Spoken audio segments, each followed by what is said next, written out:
ជំរាបសួរក៏ដូចជាសួស្តីទៅកាន់ប្រិយមិត្តដែលស្ដាប់នៅក្នុង Channel នៃទានរឿងខ្មោចរាត្រីទាំងអស់គ្នាហើយវិលមកជួបជាមួយនឹងខ្ញុំបានម្ដងទៀតហើយនៅក្នុងពេលវេលានឹងម៉ោងដដែលហើយថ្ងៃនេះគឺខ្ញុំមានរឿងមួយដើម្បីចែករំលែកទៅកាន់ប្រិយមិត្តអ្នកស្ដាប់ទាំងអស់គ្នាហើយរឿងនោះមានចំណងជើងថាព្រាយសន្ធិដ្ឋការពីដើមឡើយហ្នឹងគឺមានអ៊ំប្រុសម្នាក់ដែលបានគាត់រៀនខាងមុនវិជ្ជាការឬក៏ហៅថារៀនមុនអាគមដើម្បីព្យាបាលទៅអ្នកភូមិអ្នកស្រុកអីដែលគាត់មានជំងឺអីចឹងណាពីព្រោះថាពីដើមហ្នឹងគឺអត់មានពេទ្យឬក៏ថ្នាំអីព្យាបាលសម្បូរបែបដូចសពថ្ងៃទេយ៉ាងហើយបានជាគាត់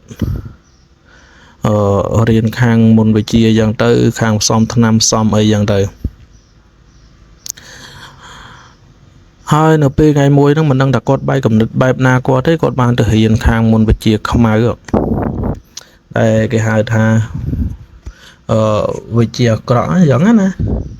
គាត់បានទៅរៀនខាងមុនវិជ្ជាខ្មៅហ្នឹងទៅគាត់បានចិញ្ចឹមព្រាយទៅទៀតដល់ពេលគាត់ចិញ្ចឹមព្រាយអញ្ចឹងទៅគេហៅថាលោភលន់ណាភាពលោភលន់របស់គាត់ហ្នឹងធ្វើឲ្យគាត់ហ្នឹងលែងគិតបុណ្យបាបល្អអាក្រក់អីទៀតគាត់បានប្រើព្រាយហ្នឹងដើម្បីទៅធ្វើបាបអ្នកភូមិមកធ្វើឲ្យអ្នកភូមិនឹងមានជំងឺធ្វើឲ្យអ្នកភូមិនឹងរស់នៅមិនស្ងប់លែងសុខសន្តិភាពនៅក្នុងភូមិនឹងទៀតណាដល់យ៉ាងទៅអ្នកភូមិគាត់ចេះតែឈឺបន្តគ្នាទៅនៅពេលដែលគាត់ឈឺហើយគាត់តែងតែទៅហៅគ្រូមើលឬទៅហៅគ្រូស្រោចទឹកឬក៏ធ្វើខ្សែឬក៏ផ្សំថ្នាំអីចឹងណានៅពេលដែលគាត់ទៅហៅគ្រូមើលហើយហ្នឹងគាត់តែងតែជាបណ្ដាជាលក្ខណៈរ៉ាំរ៉ៃដូចមួយថ្ងៃជាមួយថ្ងៃឈឺមួយថ្ងៃជាមួយថ្ងៃឈឺអញ្ចឹងណាចេញពីម្នាក់ចូលម្នាក់ចេញពីម្នាក់ចូលម្នាក់អីចឹងទៅស្រាប់តែអ្នកភូមិហ្នឹងចេះតែឆ្ងល់ថាចុះហេតុអីភូមិយើងឥឡូវហ្នឹងសពោតអ្នកឈឺម៉េះហើយហេតុអីបានចេះតែឈឺគ្រប់តែគ្នាអញ្ចឹងដល់យ៉ាងទៅគេដាក់ការសង្ស័យ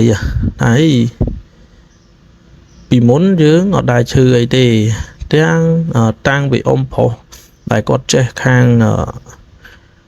គ្រូនឹងមកភូមិយើងហ្នឹងគឺឈឺរហូតអញ្ចឹង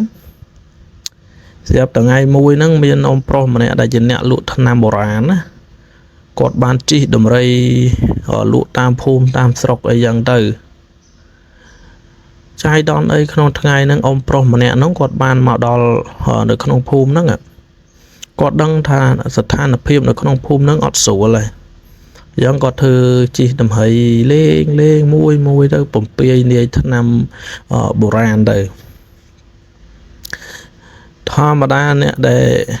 គាត់ដើរលក់តាមភូមិតាមស្រុកអីយ៉ាងទៅពួកគាត់មិនមែនជាមនុស្សដលងមូលទេពួកគាត់ស្អាតតែជាអ្នកដែលចេះខាងមុនវិជ្ជាការមុនអាគមអូមអាមអីបន្តិចទួយគាត់នឹងការពារខ្លួនគាត់ដែរ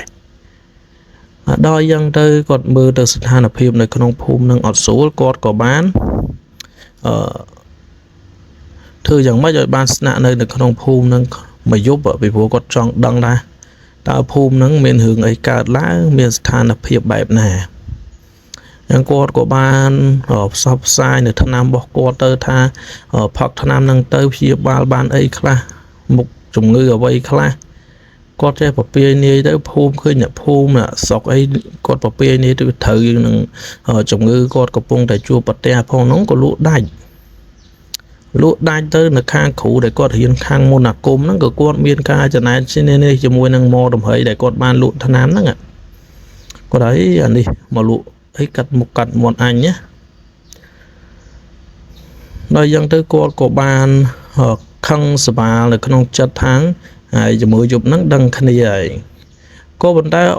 អ៊ំប្រុសដែលជាម៉ដំរីដែលជាអ្នកលក់ថ្នាំមិនមែនគាត់មិនដឹងទេគាត់ដឹងដែរក៏ប៉ុន្តែគាត់មិនទាន់បញ្ចេញសកម្មភាពថាខឹងដឹងឬក៏មិនដឹងឯងគាត់ធ្វើធម្មតាដូចគ្មានរឿងអីកើតឡើងអញ្ចឹងណាដល់យប់ឡើង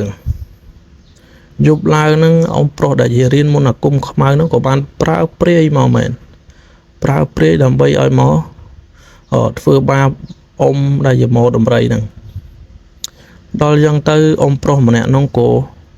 គាត់ប្រើគេហៅថាកូនចៅរបស់គាត់ដែរអញ្ចឹងណាដូចជាគោបាមួយកបីអីចឹងទៅឬក៏កុមារទេពអីរបស់គាត់ដែលគាត់បានចិញ្ចឹមហ្នឹងដើម្បីទៅប្រយុទ្ធជាមួយនឹងព្រាយដែលមកហ្នឹងដល់យប់ហ្នឹងប្រយុទ្ធគ្នាអញ្ចឹងទៅខាងព្រាយគឺចាញ់ដៃចាញ់ទៅក្រោមដៃរបស់មកដំរីហ្នឹងវាធម្មតាទេអ្នកដែលប្រព្រឹត្តនៅអំពើអាក្រក់វាមិនដែលឈ្នះអំពើល្អទេដល់យ៉ាងទៅព្រាយដែលចាញ់ហ្នឹងក៏បាននៅក្នុងការគ្រប់គ្រងរបស់អ៊ំជាមកដំរីហើយអ៊ំមកដំរីសួរថាម្ចាស់អ្នកឯងជានរណាគាត់ថាអូម្ចាស់ខ្ញុំគឺ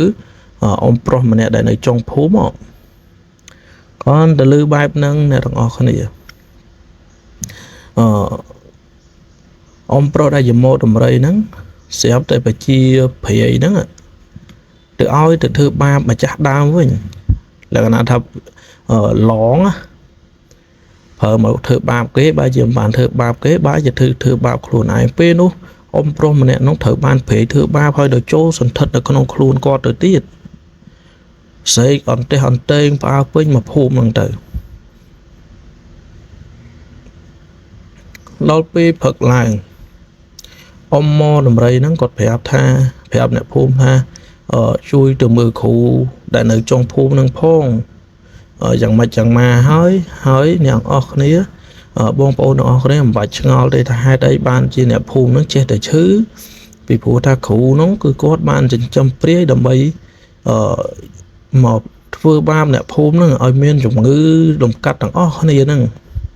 អញ្ចឹងហើយបានជាអ្នកភូមិហ្នឹងចេះតែឈឺអត់ចេះឈប់អត់ចេះឈរអញ្ចឹងឥឡូវថ្នាំនេះដើម្បីព្យាបាលរោគនេះហើយថ្នាំនេះដើម្បីព្យាបាលរោគនេះយកទៅចែកគ្នាពិសាទៅហើយទៅមើលគ្រូនឹងផងថាគាត់នឹងយ៉ាងម៉េចហើយស្រាប់តែអ្នកភូមិរត់ទៅមើលនៅខ្ទមដែលគ្រូនឹងបានស្នាក់អាស្រ័យនឹងទៅក៏ឃើញលោកគ្រូនឹងបានស្លាប់បាត់បង់ជីវិតទៅហើយហ្នឹងគេហៅថាគប់លងសងគូទៅណាយើងធ្វើបាបគេបើជាអំពើដែលបាបនោះត្រឡប់មកខ្លួនវិញហ្នឹងហើយរឿងហ្នឹងក៏មានតែប៉ុណ្្នឹងដែរដើម្បីចែកទៅកាន់អ្នកនរគ្នាលឺលុះខុសខាតកន្លែងណាសូមខន្តីអភ័យអត់ទោសដល់ខ្ញុំផងហើយកុំភ្លេចជួយចុច Subscribe Channel YouTube របស់ខ្ញុំម្នាក់មួយផងដើម្បីខ្ញុំមានកម្លាំងចិត្តនឹងបង្កើតនូវមាតិកាថ្មីដើម្បីចែកទៅកាន់អ្នកនរគ្នាបានស្ដាប់ជារៀងរាល់រាត្រីនិងជារៀងរាល់ថ្ងៃបាទសូមអរគុណសូមជម្រាបលា